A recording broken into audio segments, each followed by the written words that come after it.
This is your Daily MoJo Extra. Welcome to the program, please. Douglas Mackey, who came to the public eye, gosh, how long ago has it been now? Almost 10 years, right, Douglas? Yeah, that's right. That's right. 10 years ago, you tweeted something out. Was it a tweet or a retweet that you, and I'm trying to find here. Oh, here. You had put it over here so people, I did have it a second ago. Here we go.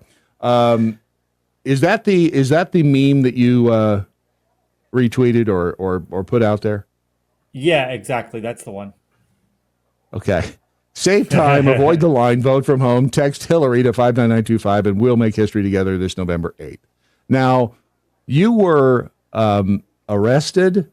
You were accused of what was the actual charge? I saw it was conspiracy of something, and I couldn't find it. What did they charge you with? They charged me with conspiracy against rights. Well, and I'm laughing, not because I know the situation is serious to you, although it is serious to us as well. I'm just amazed at the number of stupid people in this country that they say, could have been fooled by this. Conspiracy against rights. There it is. And you were found guilty by a federal jury in Brooklyn. You were convicted of the charge in March 2023. I'm reading from the justice.gov website because they love to put out the press releases. All right, first, tell us, you were sentenced to, what did the sentence end up being? So I was sentenced to 7 months in federal prison. Okay. Did you serve any of that time? Have you served that time at all? So I haven't served any time. I won an appeal bond, which we had to actually go to the circuit court to get. We had to appeal just to get the bond. Wow. All right. So that's still basically hanging over your head. When you and I talked, I heard your interview with Brianna Morello, and she, when I heard you say what you said about not wanting the pardon, I was like, damn, dude's got balls as big as coconuts. Explain why you didn't want a pardon. Yeah, so as of right now, we have a really strong appeal. Not only that this statute is not meant to be used for joking memes on the internet, not only that they brought this case in the wrong jurisdiction, they brought it in Brooklyn, as you said, even though there was no tangible connection to Brooklyn, other than they claim that the tweets went over wires that crossed over the bridge between Manhattan and Brooklyn. Wow. So we don't buy that venue argument. No court has ever accepted a venue argument that broadly, where it's like the wire, for example, wire fraud. If you do a wire fraud through a bank in New York City, you can be prosecuted in New York City, but you can't necessarily be prosecuted every state the wire crosses through, just because a wire goes through a state. So we believe that that's a strong argument. And not only that, I won the appeal bond, so I'm not having to serve any prison time at the moment. And all of the briefs are in, all of the arguments have already been had. So that money is essentially already out the window. So why not try to actually win the case, get a precedent that will actually say either they can't abuse the statute in this manner, or they can't abuse jurisdiction in this manner, so that we can have some case law that's useful to the American people. I think that's admirable, because you'd like to make what I think is a positive change in the legal system, which is undoubtedly broken in this country. I mean, the legal system is just in all kinds of pieces all over the ground, and this, in your case, proved it. You went by the Ricky Vaughn on it was Twitter at the time. Where'd that name come from? That was that old movie by Charlie Sheen, Major League. That's right. Yeah. Yes. And so you were just out there trolling. Did you consider yourself an internet troll? Yeah, exactly. It's And I'll give you and some it's facts fun. about the prosecution. It was Please do. all in good fun. I'll give you some facts. They went around the district, which is Eastern District of New York. I won't Hmm. bore you with the details. Brooklyn, Queens, a few other places, and knock on Hmm. people's doors who they thought texted the meme and say, "Did you see this meme 4 years ago? Did you vote because of this meme?" Let me remind you, this was the 2016 election, and they couldn't find a single citizen of this country that said, "Oh yeah, I saw that meme. I took it seriously, and I voted." So they couldn't put a single person on the witness stand. And not only that, when I posted this meme, it was under this account called, like you said, the Ricky Vaughn with a. It was a Photoshop hat, of Charlie Sheen with a Photoshop MAGA hat and like a Bane mask. So it's completely ridiculous on Right. purpose. It was completely just trolling. Right. Not a single person even came close to falling for this. We read we got the FBI reports, and people said, no, I didn't fall for this. I'm not stupid, or I don't even remember seeing this, or they said, oh yeah, my son is autistic. He probably thought it was funny, that kind of a thing. And so not a single person took this seriously, but that did not stop them from bringing a federal felony criminal case. There's the avatar you were talking about. So Right. they were who first contacted you with the news that they were going to come after you? So in 2018, I had a knock on the door, 7 a.m. Knock, knock, knock, FBI. And of course, they come after you under false pretenses, right? So they said, oh, we want to know if you know this other guy. And I was like, okay, talk to my lawyer, And so I talked to the lawyer. Bottom line is, I didn't talk to the FBI and I didn't cooperate with them because, quite frankly, I didn't trust them, and for good reason. So 2 years later, I got another knock on the door, and there was two FBI agents from New York, two FBI agents from Florida, which is where I live now. Two FBI agents from Florida, Hmm. and of course they bring around a couple of local cops around, and they say, FBI, open up, 7 a.m. We have a warrant for your arrest. Whatever they said. I said, for what? What are you talking about? Obviously, I don't commit any crimes. I've never had a criminal record, never had an arrest, never committed any sort of crimes, not to mention federal crimes. So, but I knew that they were willing to go to great lengths to weaponize government. I see what they do with the Robert Mueller investigation. And Hmm. so they dragged me over, they put me in handcuffs, dragged me over to the federal courthouse, in the time of COVID, slap a mask on your face, and Right. then you got to go in front of a judge. Except you're not really in front of a judge. You're on Zoom. You're zooming the judge, and you're zooming your Right. public defender. It's completely ridiculous. And then not until after the arraignment did I actually get a copy of the criminal complaint and see that they had concocted this fanciful story in a 27-page criminal complaint. And let me mention to you, they didn't issue a summons. They went out on a criminal complaint, because when you issue a criminal complaint, when the judge signs a criminal complaint, it's not an indictment. Then they can go and arrest you and make a big show out of it. So that's what they did to a Right. lot of J6ers as well. If it's an Yep. indictment, then they don't necessarily go and arrest you unless you're a flight risk, you're a danger to society, whatever. But usually they say, okay, you have a summons, you've been indicted, and we'll see you in court. Come to court in 3 weeks, or doesn't matter, 2 days could be. But that's not what they did here. Right. Of course, they went to put on the whole show. That's what they like to do, and they try to get Hmm. you to talk. So they said, "Do you want to talk? Are you ready to talk?" Some stupid question like that. No, I'm not going to talk to you. I'm not an idiot. Right. Right. I it were you scared at any point? I mean, because it's intimidating. You get drugged down to the courthouse, and you're standing. What was going through your mind at that point? So the biggest thing, to be honest with you, is not being familiar with federal criminal law and how the system works. So it is Right. a little bit scary, just the uncertainty. Um, Now, in hindsight, I know that you get a bond, you get released, Hmm. and it's a long process from there. But yeah, it can be very intimidating, very scary. But Always remember your And rights. Don't talk to law right. enforcement when they're coming after you like that. Right. Ron and I have had disagreements on the program because of you see, the First Amendment, what do they call them? The auditors. The First Amendment auditors on YouTube.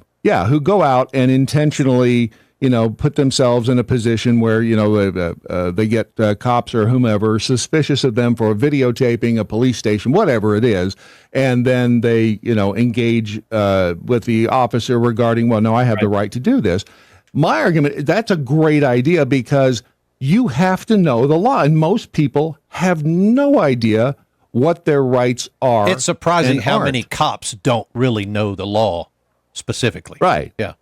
And they came after you, and I mean it was obviously a pretty big deal. How were they made aware of you? Did I read that a friend or somebody turned you in? Yeah, so something like that. So 2018 of April was when I had some acquaintances who worked on a story say, this is the guy behind this account. Oh, look at him. He's such a bad guy, a terrible guy. So yeah, I had a couple of turncoats that went to the Huffington Post. And then because if you go back a little bit earlier, Senator Amy Klobuchar blew up this meme. She put it on the whiteboard and said, this is a federal crime, blah, blah, blah.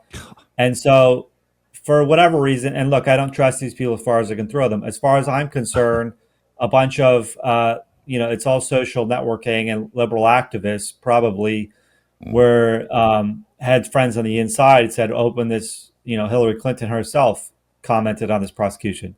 And they have friends on the inside say, open this investigation, whatever. And of course, that was 2018, 2 years after I posted the meme. 2020, 7 days after Joe Biden was inaugurated was when I was arrested.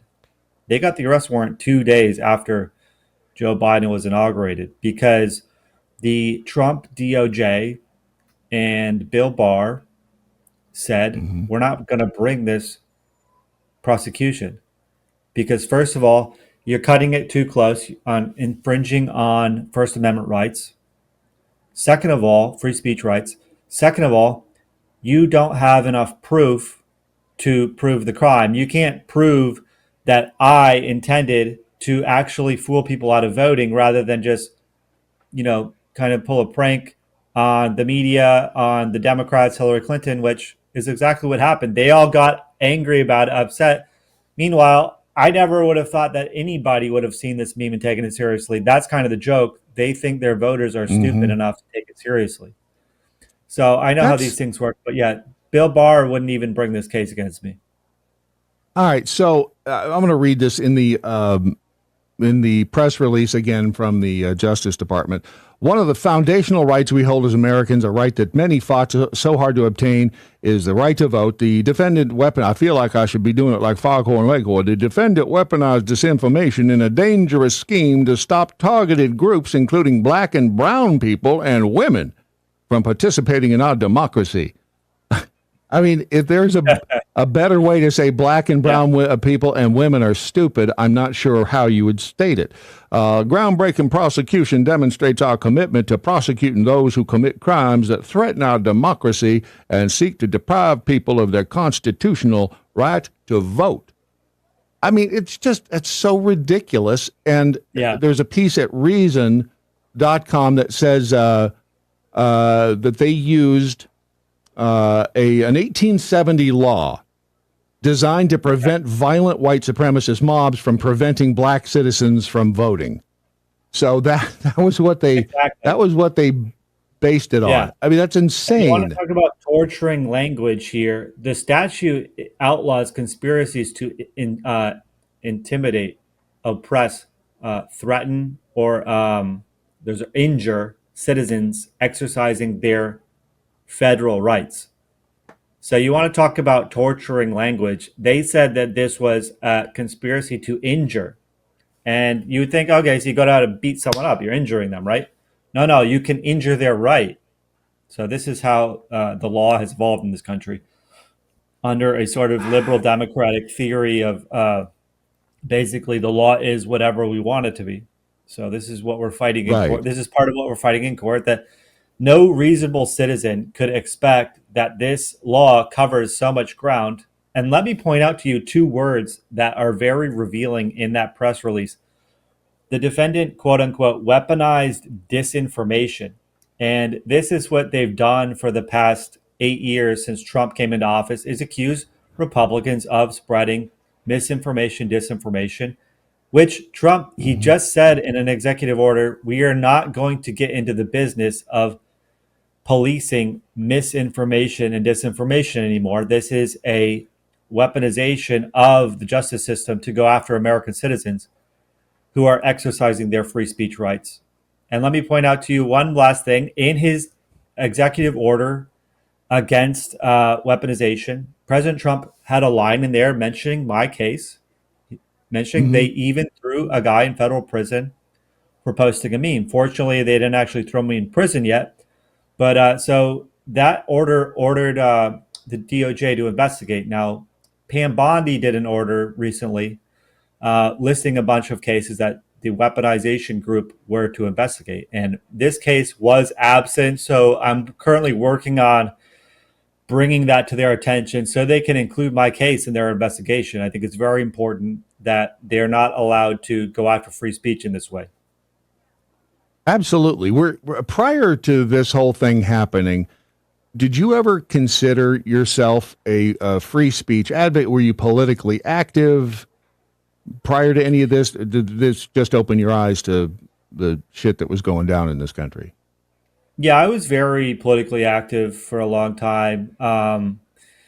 And I was active on Twitter since 2014. So I was an early Trump supporter. Not only would I, post memes like this, trolling, but sometimes more serious political discussion and debate and other kind of memes. So yeah, I've been sort of politically involved for a long time. I knew what they were capable of, but this was eye-opening.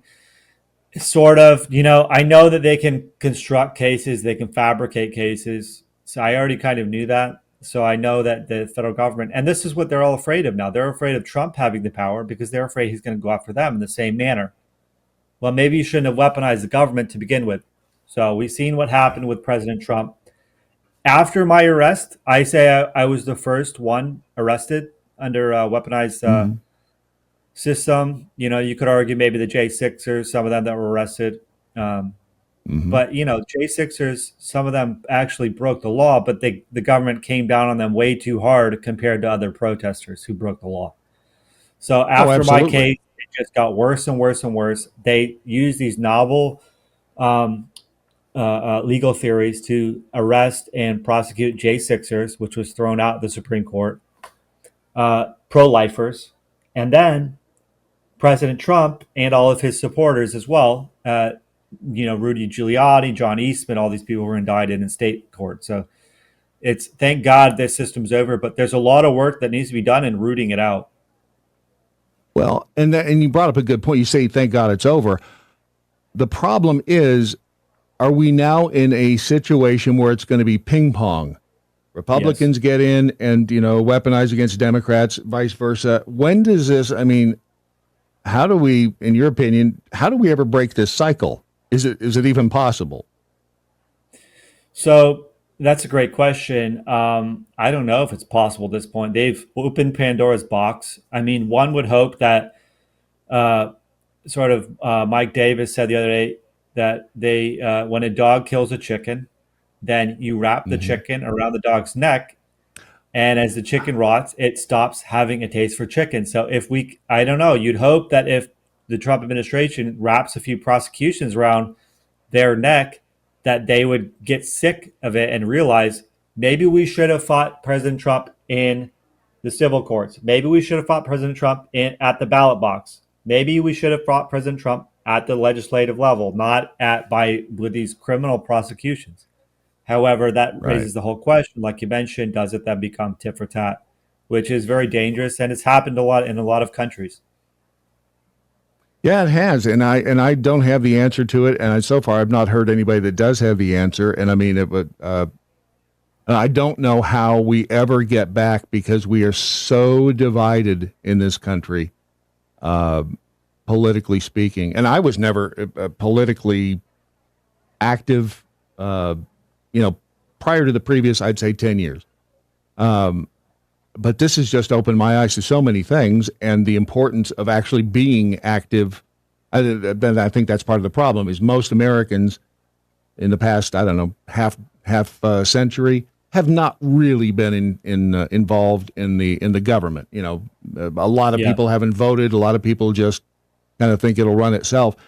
And maybe this period of time is going to open a lot of people's eyes to the fact that we need to stay involved and really pay attention to our government body. I mean, might be a possible outcome of all this? I think so. I mean, political engagement has only been increasing and increasing, and we need to absolutely I think just think politically, absolutely, and it's not just federal; it's local, state, school boards, everything else. We need to get out there and do that because that's how you rebuild these parties from the ground up. I mean, Trump has had to do that with the Republican Party because he didn't have anybody who would cooperate with him the first time around, but in the last 8 years people have gotten engaged, but it needs to become even more engaged. I mean, I absolutely think so. This whole thing is probably, well, let me ask you this before we get into the cost of it all. What's the next step? Well, what are you waiting on? What's the next court step for you? So there's 3 tiers. So there's the district court, which is where you have trials, sentencing, all that. You have the the circuit courts. Excuse me. There's something like 14 of those. So I'm the Second Circuit Court of Appeals. We submitted our appeal. The government, submitted all their briefs. We submitted all of our briefs, and we had an oral argument in April. So it's been almost a year. We're going up on 11 months, and these decisions take 6 months, 9 months, 12 months, some cases even 15 months. 18 months. So hopefully they'll come down with a decision sooner rather than later. And hopefully it's in my favor. Now, I would like to say, all right, let's go to the Supreme Court if we don't win at the circuit court. But it's very expensive. So I'm just raising money, trying to raise as much money as I can here to pay for this case. Obviously I'm in the red. I haven't profited a single dime. I still owe lawyers a lot of money. So Meme Defense Fund, MEME defensefund.com. If anybody is interested in chipping in a little bit or a lot, whatever you want, memedefensefund.com. I'm fundraising for that. And like I said, I would love to go to Supreme Court. Hopefully we have the funding and we can continue with the bond to stay out of prison. So I don't have to say, all right, let's try to find a different solution, like whether ask President Trump for a pardon or whatnot. Let's litigate this case. Ron, you want to put that up on the screen there, the website? Boom. Here it comes. There it is. So it's memedefensefund.com. I know you were on with Tucker. You've actually been making the rounds, and are you getting good response? I mean, are people getting behind you? So as far as, we've had good response from small dollar donors, crowdfunding, especially when this case is in the news. When the sentencing came out, we raised a lot of money. When the conviction came down, we raised a lot of money. And so we got the sort of crowdfunding going on and trying to raise awareness with that. And it ebbs and flows. And then, of course, we're trying to see, hey, can we get some big dollar donors, get a fundraiser together? That's in the works. We're working on that to try to see if we can sort of get all this fundraising taken care of so we don't have to worry about the next step. And you're also on the Twix. You're on X or Twitter. It's always going to be Twitter in my in my mind. What's your Twitter, your X handle, Twitter handle? At Doug Mackey Case, and I think it's down there on the screen. Doug Mackey Case. Yeah, I can't see that far. I'm sure it is. I'm sure it is. I miss anything? You want to add anything? Did we cover it all? That's about it. If anybody wants to get sort of like email updates, you can go to Douglas Mackey. There's two S's in my name, douglasmackey.substack.com, and subscribe if you want email updates. And I'll try to do those more frequently. I haven't done one in a while. So, yeah. All right. And the name of that Substack again? douglasmackey.substack.com. Got it. All right, my friend. I wish you luck. Again, it's I think what you're doing is a good thing. You could have taken the easy road. You didn't. And we'll stay in touch because this is important. You're going to set important precedent, and hope it goes the right way for you. My faith has been somewhat restored in the justice system with some people now involved, so we'll see if they can really make a difference. Douglas Mackey, Thank you again, so much. Appreciate your time. You betcha. Thank you so Anytime much. we can be of help, you just let us know. You bet. This is your Daily Mojo Extra.